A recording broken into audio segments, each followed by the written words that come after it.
Welcome back. तो हमारे साथ मौजूद मेहमान जो मौजूद हैं प्रोफेसर डॉक्टर फरहान ईसा अब्दुल्ला, उनसे हम बातचीत कर रहे थे। तो सर आप बताइए कि इस वक्त इकोनॉमी के हवाले से आपकी क्या खिदमत है? देखिए, इकोनॉमी जो है ना वो तो इस वक्त मेरे ख्याल से बहुत ही प्रायोरिटी ऑब्जेक्ट है हमारा, क्योंकि पाकिस्तान जो है ना, मैं पर्सनली फील कर रहा हूँ अल्हम्दुलिल्लाह कि कंटिन्यूटी हो रही है, जो पॉलिसीज़ बना रही है गवर्नमेंट और backed by our army chief general Asim Munir. मैं तो समझता हूँ कि पाकिस्तान जो है वो 2-3 साल के ही अंदर जो बाहर लोग चले गए ना अभी पाकिस्तान छोड़ के या अपनी इन्वेस्टमेंट्स ले गए, वो सब वापस लेके आएंगे। और शुरू भी हो गया प्रोसेस। एक इतना ज़बरदस्त इदारा बना है SIFC, special investment facilitation council, जो कि वन विंडो ऑपरेशन खुल गई है, जिसके अंदर मिलिट्री भी लीडरशिप भी है, पॉलिटिकल लीडरशिप भी है, headed by prime minister and general Asim Munir, chief of army staff, और उसके साथ सारे जो डिपार्टमेंट्स के हेड्स हैं, ब्यूरोक्रेसी, और सब एक ही पेज पे हैं। और इसके अंदर एडवाइजर्स भी हैं जो लीडिंग बिजनेसमैन हैं, और पाकिस्तान के federation of Pakistan, chamber of commerce and industry और जितने भी चैम्बर्स हैं। इसका फ़ायदा ये हो रहा है, एक तो इन्होंने सबसे आसान जो चीज़ है कि हर चीज़ आसान कर दी है। एक तो किसी ने बिजनेस पाकिस्तान में अपना लेके आना हो, इन्वेस्टमेंट लेके आनी हो, तो बस उसको SIFC से कांटेक्ट करना है, उसका अकाउंट खोलना, उसको ज़मीन दिलाना, उसको गाइडेंस देना, उसको फैसिलिटेशन देना, उसको चॉइसेस देना कि आप कहाँ इन्वेस्टमेंट कर सकते हैं। वो सारी चीज़ें उसको अवेलेबल हो रही हैं लाइक अ मेन्यू, मतलब दिनों के अंदर, घंटों के अंदर काम हो रहा है। और इतनी ज़्यादा इस वक्त Saudi Arabia, UAE, Qatar, Oman, पूरी GCC countries, UK, USA, European union की इन्वेस्टमेंट्स पाकिस्तान आ रही हैं और बेतहाशा MOUs हो रहे हैं। और इसका जो फल है, ज़ाहिर है, जब कोई चीज़ इन्वेस्ट होती है, फिर कंस्ट्रक्शन होती है, डेवलपमेंट होती है, उसका जो थोड़ा सा लैग पीरियड है, 2-3 साल के अंदर ही उसमें मराहत आएंगे। इसी तरह से हमारी बिजली के बिल्स बहुत बढ़ रहे थे, IPPs का इशू एड्रेस हुआ, बिजली की कीमत कम हुई है, पेट्रोल की कीमत कम हुई है, हमारे इंटरेस्ट रेट, इतनी ज़बरदस्त पॉलिसीज़ जो हैं वो जा रही हैं। वी आर सो एक्साइटेड कि वो जो इंटरेस्ट रेट जो है वो 20% से ऊपर थे, वो अब सिंगल डिजिट्स में आने वाले हैं। तो जब इंटरेस्ट रेट कम होते हैं तो फिर बिजनेसमैन जो है वो पैसे बोरो करता है बैंक में और इन्वेस्ट करता है। अगर 20-22% पे इंटरेस्ट रेट होंगे तो बोरो भी नहीं कर सकता। अब तकरीबन ऑलमोस्ट सब सिंगल डिजिट में आने वाले हैं। अच्छा, हमारी जो इन्फ्लेशन रेट थी वो पॉइंट्स में आ गई है, कम हो गई है खर्चे, एक्सपेंसेस होना।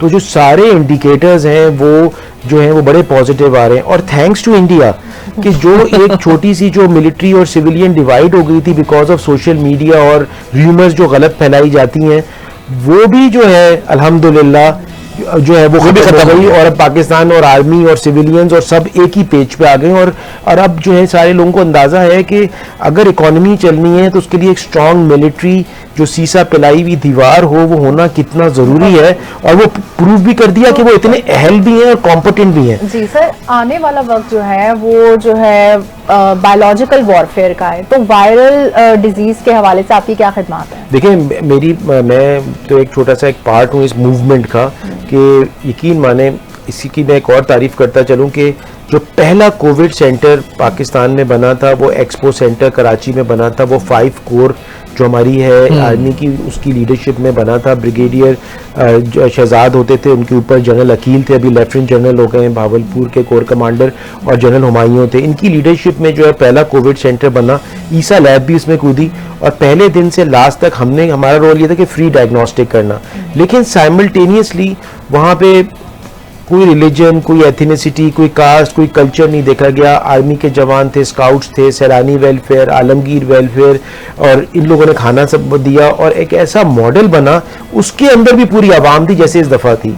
और आपको एक और रिकॉर्ड बताऊं कि वहाँ पे इतने ज़बरदस्त बायोसेफ्टी, बायोसिक्योरिटी प्रोटोकॉल्स बनाए कि हम भी 3 महीने 4 महीने अंदर थे आर्मी के जवान स्काउट्स के साथ, कि एक डॉक्टर, एक नर्स, एक पैरामेडिकल स्टाफ, आर्मी के जवान और जितनी ऑर्गेनाइजेशन काम कर रही थी, सैटरडे वेलफेयर ग्रुप भी इन्वॉल्व था, रेड क्रेसेंट भी इन्वॉल्व था, रोटरी इंटरनेशनल भी इन्वॉल्व था, एक को भी अल्हम्दुलिल्लाह कोविड नहीं हुआ। माशाअल्लाह, ये भी वर्ल्ड रिकॉर्ड है, वर्ल्ड रिकॉर्ड। और इसी तरह से अब हमारी मिलिट्री, नेवी, एयरफोर्स ये वैसे बायोसेफ्टी, बायोसिक्योरिटी प्रोटोकॉल्स को इन्होंने और बढ़ा दिया है कि खुदा ना खास्ता, आई टेल यू, क्योंकि बहुत सारी बातें मीडिया पे नहीं हो सकती, और जो है वो इतनी ज़बरदस्त defence mechanism and attack mechanism है लास्ट रिजॉर्ट पे कि आई टेल यू कि लेटेस्ट दुनिया की जो बड़ी से बड़ी जो कंट्रीज है ना वो भी नहीं कर सकती।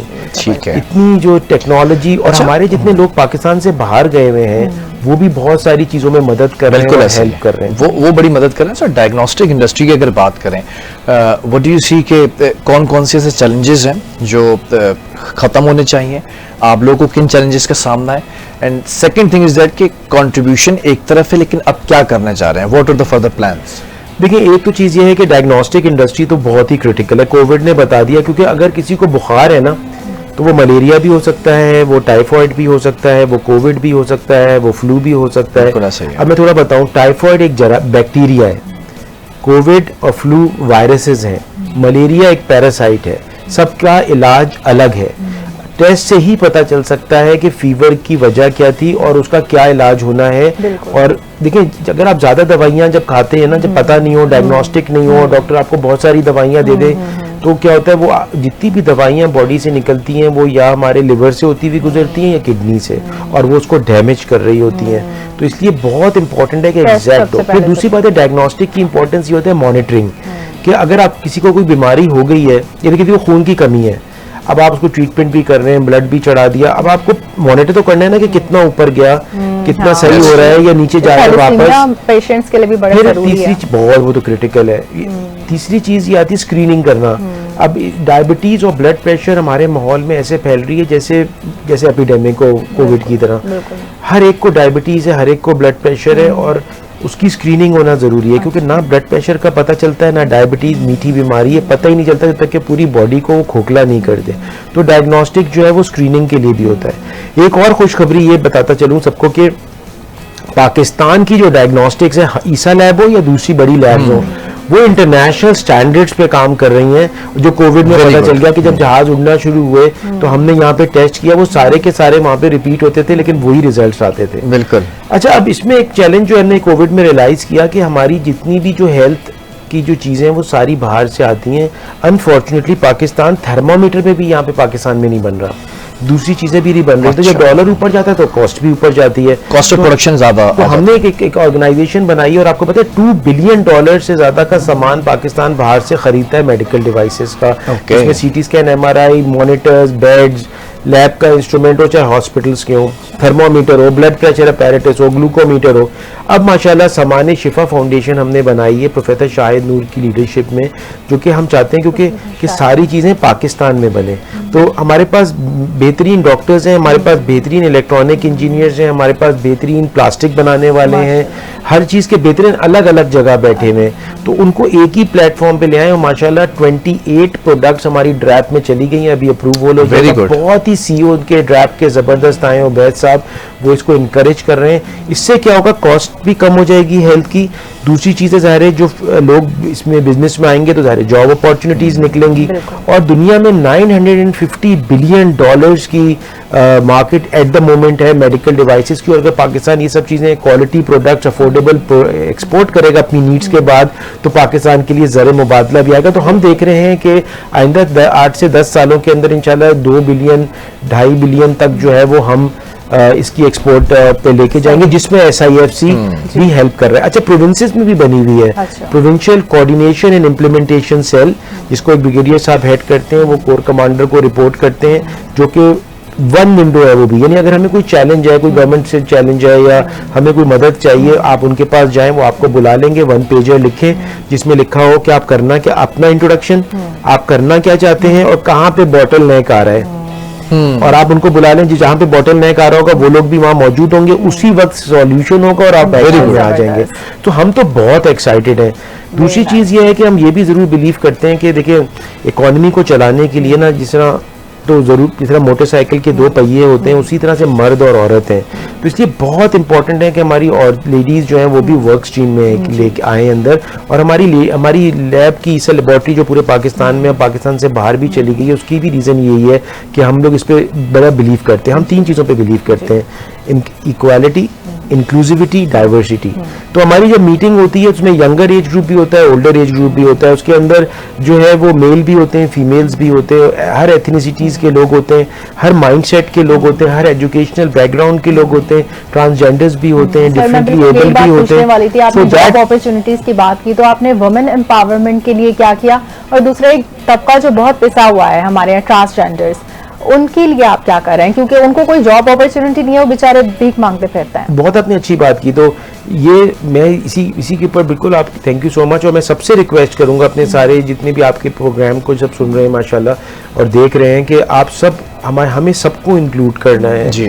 और यकीन माने हमारे पास तो ट्रांसजेंडर्स जो हैं वो हमारे कॉल सेंटर्स पे भी हैं, हमारे डिफरेंट डिपार्टमेंट्स में भी हैं, एजुकेटेड हैं, स्किल्ड हैं बहुत अच्छी बात। और कुछ गार्ड्स भी हैं क्योंकि they are Very very good. strong, physically and they strong are- होते हैं। they and they are physically strong like men and then they can take care of निडर भी other होते हैं things. ना? निडर तो भी। निडर भी होते हैं। तो मैं समझता हूँ कि और इसके साथ साथ मैं एक और चीज़ ऐड करता चलूँ कि हम लोग ईसा लेबॉर्ट्रीज जो हैं वो हम लोग जेल्स पे भी काम करें। आपको पता है सिंध जी, गवर्नमेंट की मैं prison तारीफ पे भी, करूंगा हाँ। कि सिंध गवर्नमेंट वो वाहिद गवर्नमेंट है पाकिस्तान के प्रोविंसेस हैं जिसमें जेल का वर्ड खत्म हो गया। It is now prison and correctional facility और इस्लाह घर, और प्रिजन के अंदर जो है वोकेशनल ट्रेनिंग सेंटर्स चल रहे हैं, हम भी चला रहे हैं। Motorcycle repair, mobile repair, paintings, अच्छा। कोई ना कोई वो हुनर हम उसे technical खाने- skills yes, की बात yes, कर रहे थे, टेक्निकल इससे स्किल्स, कुछ पार्लर, और अब जो है ना जब वो लोग बाहर निकलें तो वो जो है वो करामत पर्सन हो बन ऑफ द सकें, बिल्कुल। सोसाइटी। और माशाल्लाह सिंध गवर्नमेंट की मैं अगेन तारीफ करूंगा कि इनकी वजह से उन प्रिजनर्स को हम रिलीज भी कराते हैं, छोटी मोटी जिनकी फीस होती है, और उसके बाद उनको 7 हमारे कराची के इंडस्ट्रियल एरियाज हैं, वो लोग उनको जॉब्स भी देते अच्छा, हैं। तो देखिए अगर हम सब ब्रिज बने ना बिल्कुल। गवर्नमेंट का और सोसाइटी मिलके, मिलिट्री मिलके काम करे, तो इन द एंड सबका बेनिफिशियल बल्कि मैं होता है। देखती हूँ कि हम सिंध गवर्नमेंट को लान तान तो बहुत करते हैं, कभी कोई मसला हुआ तो उनको बोल दिया, पॉलिटिक्स की बात हुई तो उनको बोल दिया, लेकिन इनकी कंट्रीब्यूशन कितनी है हर इदारे में। हम जितने भी गेस्ट को लेते हैं अपने साथ तो वो हमेशा सिंध गवर्नमेंट की बात करते हैं कि उन्होंने हमें इस कहीं में कहीं ना किया, कहीं ऐसा होता यहाँ है। facilitate रिसेंटली भी किया, हमने तो जब ये तो एनजीओ की जबरदस्त बात काम की तो करे सिंध एनजीओ को गवर्नमेंट। पता चला कि सिंध हुकूमत एक भारी फंड्स देती है बिल्कुल जी, इंडस हेल्थ हॉस्पिटल को सेक्टर तो में बहुत देती और है, इंडस आपके हॉस्पिटल, एनजीओ सेक्टर में। SIUT को, इंडस हॉस्पिटल को, SIUT को, गम्बर्ट इंस्टीट्यूशन को। एक और चीज आपको मैं बताऊं कि अभी एक और चीज हुई है कि पहली दफा ऐसा हुआ है कि सिंध गवर्नमेंट और पाकिस्तान PNS शिफा जो हॉस्पिटल है आर्मी का, नेवी का, उसकी भी कोलैबोरेशन हो गई है। अच्छा। कि PNS शिफा ने सिंध के डॉक्टर्स, क्योंकि सिंध में हायर क्वालिफिकेशन की जगह इंटीरियर सिंध में कुछ कम थी पोस्ट ग्रेजुएशन की, तो अब वो बच्चे भी जो हैं अब वो और बन रही हैं इस वक्त और अच्छी हो जाएंगी, लेकिन बच्चे बहुत ज़्यादा FCPS कर रहे हैं क्योंकि आबादी बहुत ज़्यादा हो रही है। तो सिंध गवर्नमेंट ने और PNS शिफा की अंडरस्टैंडिंग हुई है कि अब पहली दफ़ा जिस तरह सिविल हॉस्पिटल और JPMC के अंदर पोस्ट ग्रेजुएट स्टूडेंट्स पोस्ट होते थे फॉर FCPS पार्ट 1 और FCPS पार्ट 2 के दरमियान जो 4-5 साल की ट्रेनिंग है, अब वो PNS शिफा के अंदर भी हो रहे हैं। और ये भी मिलिट्री की और नेवी की बहुत बड़ी लीडरशिप है। एडमिरल मोहम्मद सलीम थे पहले कमांडर कराची, अभी एडमिरल कॉमकार हैं फैसल अब्बासी साहब, जो इसको लेके चल रहे हैं कि how can military help the civil society, और उनकी भी कोलैबोरेशन हो, और सिंध गवर्नमेंट की बड़ी अच्छी कोलैबोरेशन हो गई है। एक और चीज़ बताते रहूँ, अगर हम सिंध गवर्नमेंट की बात करते हैं तो हम पीर पगाड़ा की भी बात करते हैं। क्या आपको मैं बताऊं कि चाहे वो भले अपोजिशन हो, लेकिन पीर पगाड़ा साहब ने भी इस वक्त जो वॉर हुई है, उनके 1.5-2 लाख हुर मुजाहिद हैं जो वेपन के साथ थे, उन्होंने जी बिल्कुल, और उन्होंने वो भी बॉर्डर्स पे भेज दिए थे। अच्छा। और सारी जो हुर मुजाहिद फोर्स है वो सारी बॉर्डर्स पे खड़ी हुई है, Front और line के जहाँ तौर पे फ्रंट खड़ी लाइन के बयान तौर पे। आया था जिसपे वो DGSPR के साथ अपने यकजहती का इजहार कर रहे हैं। बिल्कुल, कह हमेशा रहे थे, ऐसे ही, हम अपनी हमेशा force शुरू आगे से ऐसे ही भेजेंगे। रहा है। तो पीर पगाड़ा और उनकी जो लोग हैं वो हमेशा पैट्रियाटिक हैं, वो पाकिस्तान के साथ हैं, और ख़ास तौर पे जब जंग का मामला आता है, जहाँ पे ज़रूरत है, या फ्लड्स आ गए या अर्थक्वेक आ गए, तो वो भी हुर मुजाहिद भी आर्मी, नेवी, एयरफोर्स के बिल्कुल साथ होते हैं, और अभी भी वो बॉर्डर्स पे सारे लगे हुए हैं। अच्छा, वो एक फोर्स भी है आर्मी की जिसको आर्मी force ट्रेन करती जो है। है, हुर मुजाहिद फोर्स। अच्छा। तो मैं ही समझता हूँ कि देखिए हमारी सारी जो लोग हैं पॉलिटिकल पार्टीज, वो अपनी तरफ से या पॉलिटिकल पार्टीज या अपना जो best मूवमेंट्स देते हैं, हैं, बिल्कुल। वो बहुत अच्छा कंट्रीब्यूट बिल्कुल, कर रहे हैं। लास्ट के कुछ मिनट्स हमारे पास बाकी हैं। पोलियो एरेडिकेशन के बारे में आपने क्या किया? देखिए, पोलियो एरेडिकेशन तो होनी बहुत ज़रूरी है। पाकिस्तान और अफगानिस्तान ना 2 ममालिक रह गए हैं जिसके अंदर अभी तक पोलियो है, और अगर ये यहाँ से नहीं एरेडिकेट हुआ तो ट्रैवल बैन्स लग जाएंगे पाकिस्तान के ऊपर। मैं सिर्फ गुजारिश करूंगा हाथ जोड़ के, इसमें सिंध गवर्नमेंट बहुत ज़्यादा काम कर रही है, डॉक्टर अजरा बहुत ज़्यादा एफर्ट्स कर रही है, रेहान बलोच हेल्थ सेक्रेटरी भी, और रोटरी इंटरनेशनल फंडिंग बॉडी है जो इनको देती है कि सब मिलके अपने बच्चों को पोलियो ड्रॉप्स पिलाएं, इसको एरेडिकेट करें। पहले ना हमारे बचपन में ना स्मॉल पॉक्स होती थी, वो एरेडिकेट हो चुकी है, दुनिया में पढ़ाई भी नहीं जाती। तो अगर इसी तरह से पोलियो भी एरेडिकेट होना चाहिए। और एक चीज़ मैं बताता चलूँ कि देखें, इसकी जो रूमर्स फैलती है ना वैक्सीनेशंस की, वो नहीं फैलाएं ज़्यादा, वो बिल्कुल भी गलत है। एक ही सबसे ज़्यादा परेशानी, आप यकीन माने मैं इन्फेक्शन डिजीज़ का डॉक्टर हूँ, मुझसे आज तक किसी ने नहीं पूछा, एक भी चीज़ ये नहीं होती कि वैक्सीन लगाने से बाल तो नहीं गिर जाते, बीनाई तो नहीं चली जाती, सुनने की सकत तो नहीं चली जाती, जिगर तो नहीं फेल हो जाता, गुर्दे तो नहीं फेल हो जाते, स्किन तो नहीं खराब हो जाती। एक ही चीज़ पता नहीं पाकिस्तानियों को Fertility की बात करें। फर्टिलिटी, बच्चे पैदा हो सकते हैं कि नहीं हो सकते। तो ये एजुकेशन ये बड़ा पहले तो कुछ भी नहीं होता।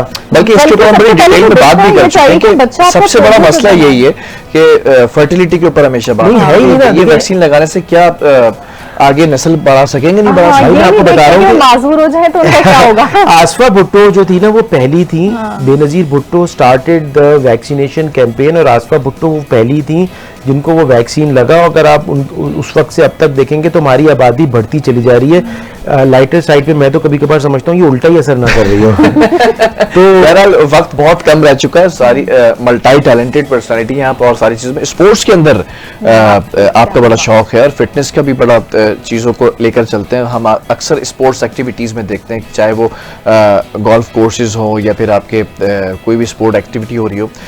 क्या स्पोर्ट्स में कुछ करने का इरादा है और कुछ किया है, तो वो भी ज़रा हमारे व्यूवर्स को देखिए बहुत ही इंपॉर्टेंट है। थैंक यू सो मच कि आपने ये सवाल पूछा। देखिए मैं समझता हूँ कि पाकिस्तान को इकोनॉमी को चेंज करने के लिए एक और चीज़ है, वो स्पोर्ट्स है। आपको पता है क्यों दुनिया जो है कि Physical ममालिक fitness बहुत ज़रूरी है। फिजिकल फिटनेस तो पर्सनल ग्रोथ के लिए, और स्पोर्ट्स एज अ गेम के क्यों लोग वर्ल्ड चैंपियनशिप्स कराते हैं, या कतर में क्यों फुटबॉल चैंपियनशिप हुई। आपको पता है कितने बिलियंस ऑफ डॉलर्स उन्होंने Economy में कमाए, बढ़ा। टूरिज्म भी आती है, पूरा पहिया चलना शुरू हो जाता है।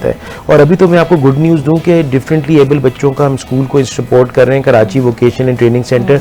पाकिस्तान टीम डिफरेंटली एबल बच्चों की गई थी वर्ल्ड ताइक्वांडो चैंपियनशिप में जापान। 8 बच्चे गए, 6 गोल्ड मेडल्स और 2 सिल्वर मेडल जीत के आए।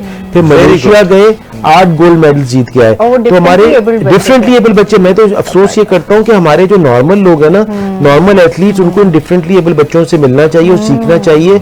2000 से ज्यादा स्पेशल ओलंपिक्स में और दूसरे इंटरनेशनल इवेंट्स में डिफरेंटली एबल बच्चे पाकिस्तान को रिप्रेजेंट करके गोल्ड जबरदस्त। मेडल। रौनक लखानी उसकी चेयरपर्सन है, बेतहाशा कंट्रीब्यूशन है। तो I think if you work together, और इनको भी जॉब्स में होना चाहिए, और ये भी हमारे पास भी जॉब करते हैं, और they can earn and do everything. और एक और आपको डिफरेंटली एबल बच्चों की बात बता दूं ना, उनको किसी से हसद करनी आती है, ना वो गीबत करते हैं, ना उनके अंदर जेलसी है। एक चीज आती है, सिर्फ प्यार करना। प्यार करना माशरे में एक अहम मुकाम दिलाने के लिए उनको, ये उनकी सेल्फ रिस्पेक्ट बढ़ाने के लिए, उनको ग्रूम करने के लिए सब करना चाहिए। बहरहाल ये जो इस वक्त इंडिविजुअल्स होते हैं बड़े एक्सप्रेसिव होते हैं, प्यार करते हैं, और we are the typical ones ना। तो हम जो टिपिकल्स हैं, हमारे अंदर जलन भी है, हसद भी है, लेग पुलिंग भी है, बुलिंग भी है। We do carry each and every quality जिसको आप नेगेटिव एक्सप्रेस में ले सकते हैं, लेकिन इनके साथ और इनके लिए जो फरहान ईसा साहब काम करें, which is very good. Thank you very much. Thank you very much, वक्त sir। पता ही नहीं चला कैसे खत्म हो और गया, इतनी सारी और चीजों पर आप काम कर रहे हैं, तो ये तो जबरदस्त हो गया। Thank you so much. और जिस तरह से इंसानियत की खिदमत करना और मदद करना, ऐसे ही लोगों को हम यहाँ पर बुलाते हैं, इनके कंट्रीब्यूशन के बारे में बताते हैं, इनको अप्रिशिएट इसलिए करते हैं ताकि आप में भी ऐसे ही छुपे लोग होंगे जो मदद तो कर रहे होंगे लेकिन वो लाइमलाइट में नहीं आ पा रहे हैं। तो लेकिन आपने हिम्मत इसलिए नहीं हारनी क्योंकि फरहान ईसा साहब अगर यहाँ पर बैठे हुए हैं और वो भी कंट्रीब्यूट करें तो आप भी वही काम कर रहे हैं वहां पर बैठकर, तो बिल्कुल, आप भी इनकी किसी टीम से के कम साथ आप नहीं जुड़ है। सकते हैं और मजीद कंट्रीब्यूशन कर सकते हैं, सोसाइटी के लिए एक अहम किरदार अदा कर सकते हैं। बहरहाल प्रोग्राम का वक्त खत्म हो चुका है, दिल तो नहीं चाह रहा है कहने का, दामन वक्त में गुंजाइश खत्म हो गई है। कल फिर आएंगे कुछ अच्छे मेहमानों के साथ, और गेस्ट हमारे साथ हमेशा होते हैं आपके पसंदीदा, और साथ साथ जो हॉट टॉपिक्स होते हैं, जो टॉप स्टोरीज होती हैं, उसको भी हम अपडेट करते हैं। वेल, अल्लाह हाफिज। अल्लाह हाफिज।